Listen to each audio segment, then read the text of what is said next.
Shall I start then, Alexandra? Yes. Yes. So this paper draws on our performance-based student and our own projects, as well as approaches that we've developed to try and encourage an attitude of critical distance towards virtuality and immersive media.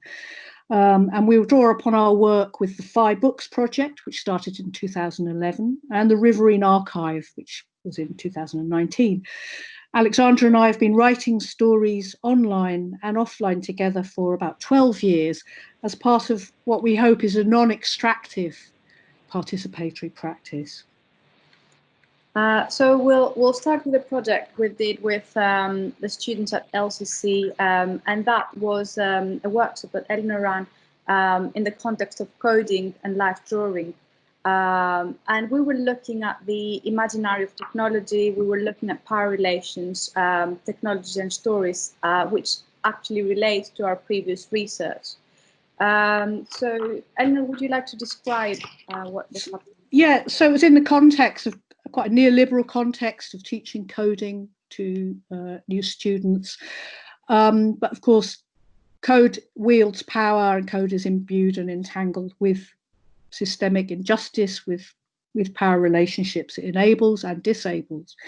So as a pedagogic experiment, I wondered what it would be like to start a coding session with an exercise from Brecht to generate an alienation effect, a distancing effect, which I would hope would let students investigate their own understanding of the power of that technology wields in their lives, or historically. So we started with a Brechtian exercise of a tableau vivant, a still life of Galileo presenting a telescope to the court back in the 17th century. So I've done these drawings of that experience here. And what was interesting was that it certainly immediately suggested a hierarchy around this technology, a service, a kind of a service industry, even looking back then, in which people were servicing others with the technology of telescopic vision in this case. So it's part of, for me, it was a really interesting intro to the coding exercise, where they then proceeded to learn some coding and did some life drawing each other with coding structures.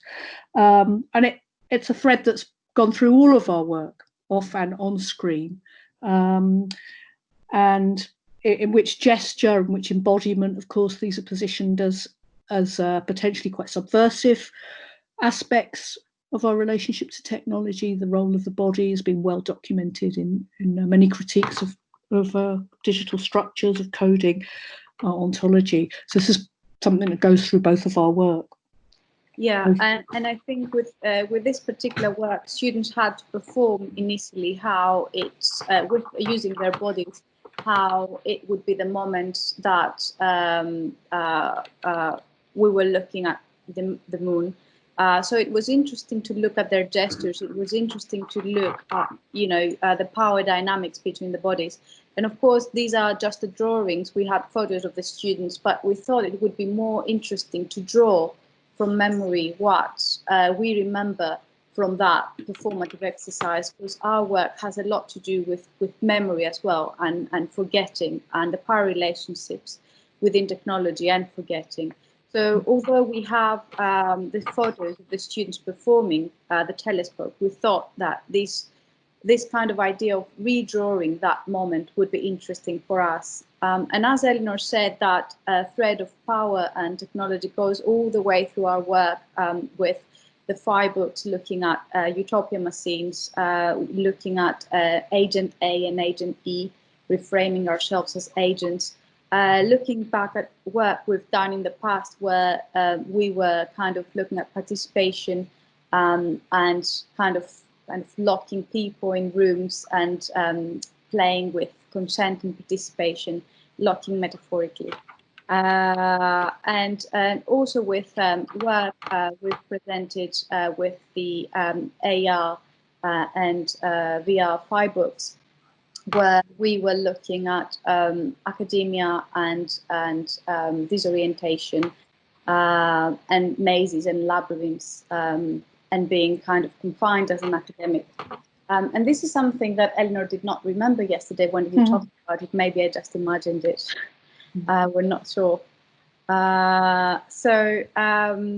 This has lots of parallels with my work. This idea of the Brechtian kind of play and performance and the alienation. My work is a partnership between children and adults, where children help adults to kind of disorient from their everyday kind of habits.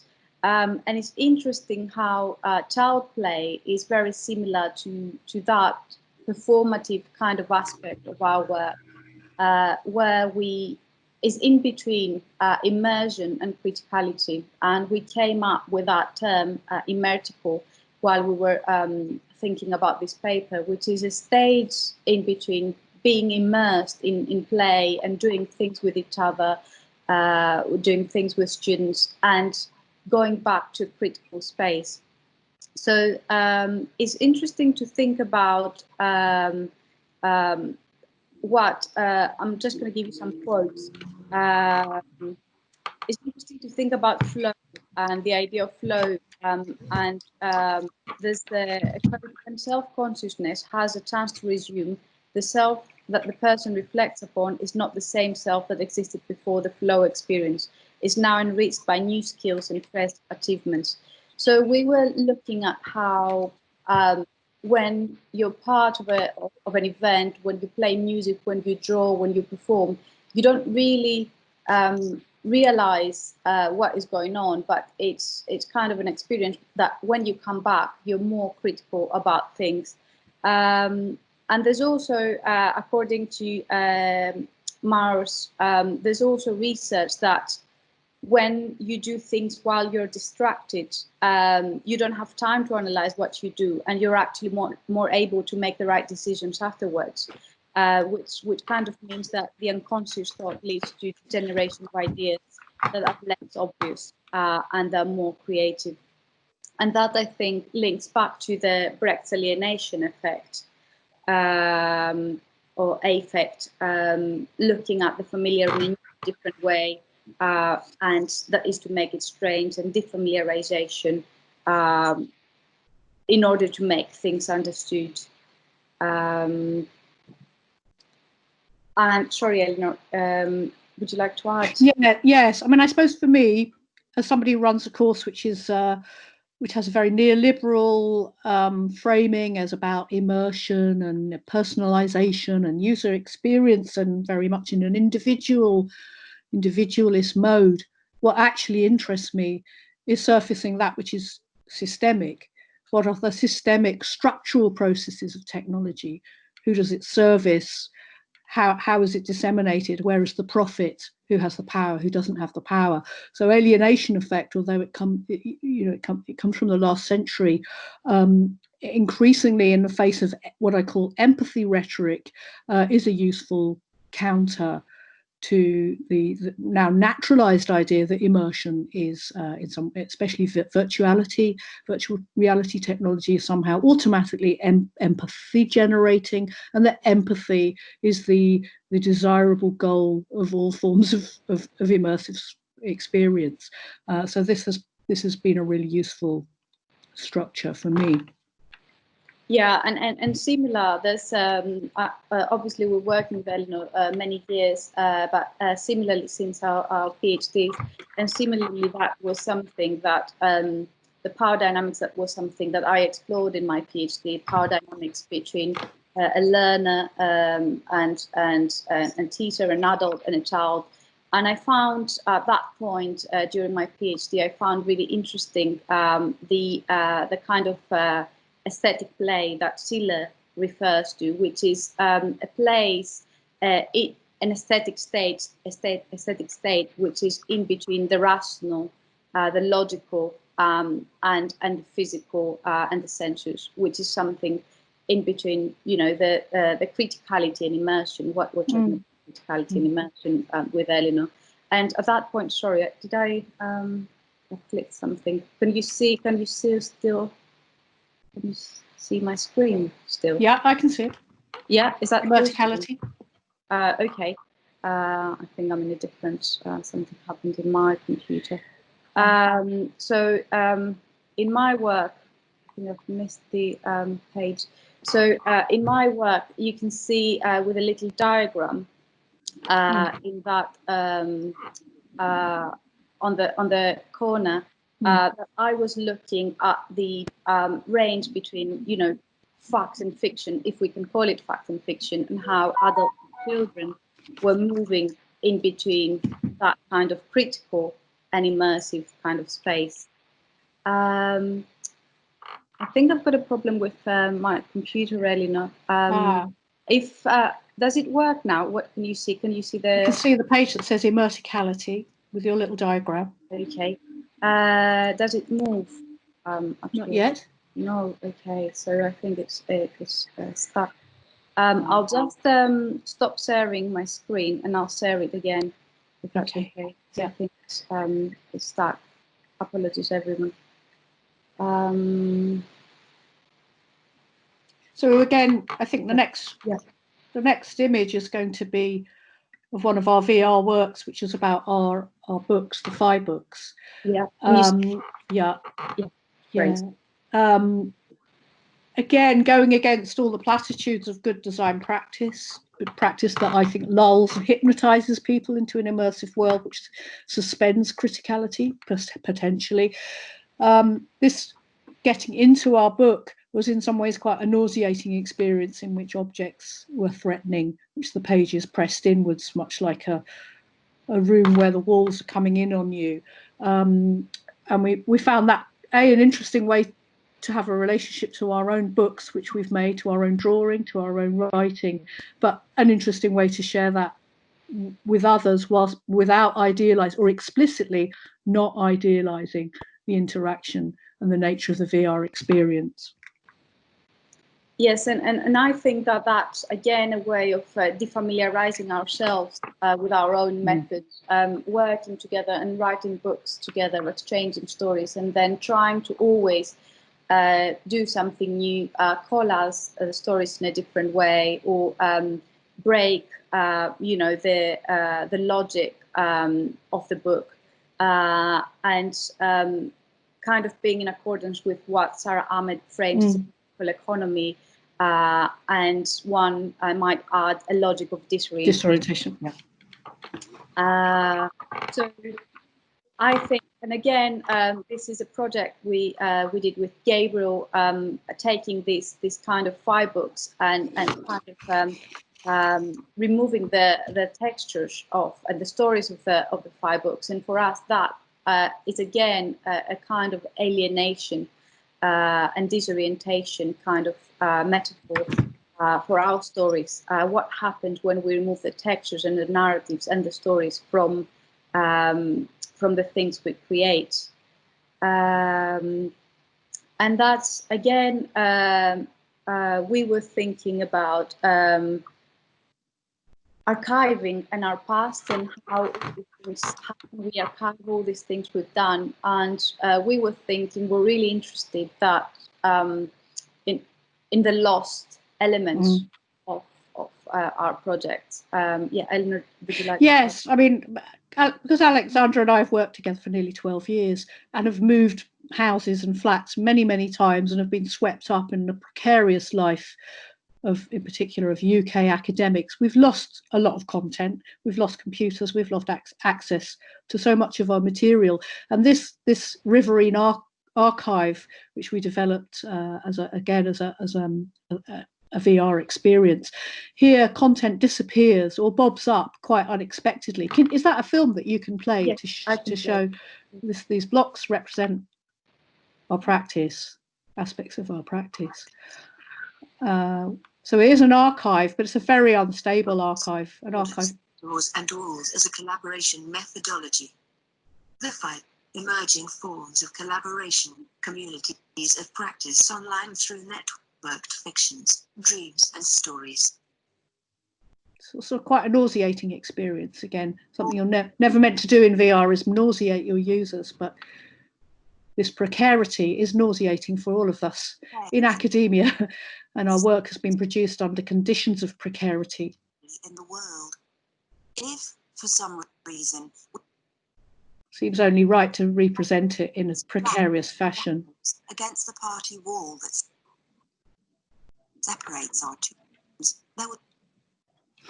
Again, one that draws upon embodiment, because you have to move to trigger listening to the content, and in that movement on the boat, on the ship, on the waves, it's quite a difficult exercise.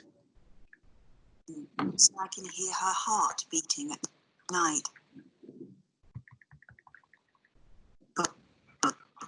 Is it do you want to go on, Alexandra? Maybe that's enough of that. Might make it but my cursor doesn't work. Okay, so yeah, so also with the Riverine Archive, it all comes quite naturally.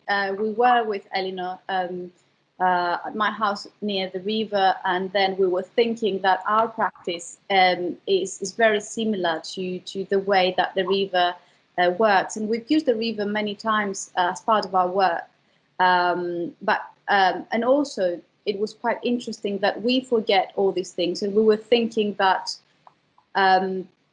it would be interesting to have an archive that memory dips in and out of the water, and you can only remember the sea that are on the surface. So that was more of a metaphorical game of trying to access all this material that we have created across the time, and thinking about the archive as more of a kind of mutable structure that is in constant flux, one that is more of an occlusive, an intersubjective kind of archive, and one that allows data to dip in and out beneath the surface and re-emerge when variables come together. And within that, that kind of alienation, disorientation methods, we came up with a project during COVID. And I have to say that most of our projects are about, you know, talking to each other, creating ideas, and kind of having a relationship with each other, having an excuse to do things together. So during COVID, we thought that we would meet in different VR islands to talk about our research and to meet and create a project, find an excuse and create a project together. So these are some photos from our meetings with Eleanor, and we decided in the beginning that it would be algorithmic, like the Phi Books, so that we would write stories about the island, the imaginary islands that we're meeting every time. But in the end of the day, we were constantly breaking our own rules. And these are some photos from our meetings. The one on the corner is we were meeting in Zoom, and we were creating this kind of VR islands. And then we started meeting using other platforms and having our favorite authors like Zuckerberg with us in a way. Eleanor, would you like to add? Yeah, so I mean, again, using Zoom in teaching all the time, all day. All I do is Zoom now. It's really important that none of us, including students and staff, are kind of lulled by it or forget that there is a platform, one that is indeed a hugely extractive platform, hugely problematic, as I'm sure I don't have to tell anyone here. And in a way, by using Zoom for our collaboration or other platforms, we're again interested in the points of breakdown. We're interested in destroying the immersion or the hypnotization which can occur in Zoom. And I'm interested in that with students, and have tried to deploy methods for reminding us that we're in this platform, so that we don't get hypnotized. Sorry, Yep. I was just gonna ask you please to conclude, because we're running out of time in your presentation. Yes. Yeah. Thank you. Thank you. Alexandra, do you want to add something before we finish? Thank you. Yeah. It was really interesting for us to think about the screen and the dramaturgy behind the screen, using the screen as a writing platform for us, as a writing space. And again, there is a blog that we created loads of videos talking to each other and those imaginary islands. And with those, I think I may be able to change with to finish with a film. Or maybe not work. But again, this idea of disorientation and defamiliarization was quite important. We were kind of recording our presentations, and then we were creating videos that we were breaking our own presentations. There's a blog with all of that where you can visit and look at our videos. And I think, Eleanor. Yeah, so the title of the conference, Beside the Screen, is really appropriate because we want to be beside the screen, aware of it, not immersed inside it, really. Yeah. Thank you. Yeah, thank you.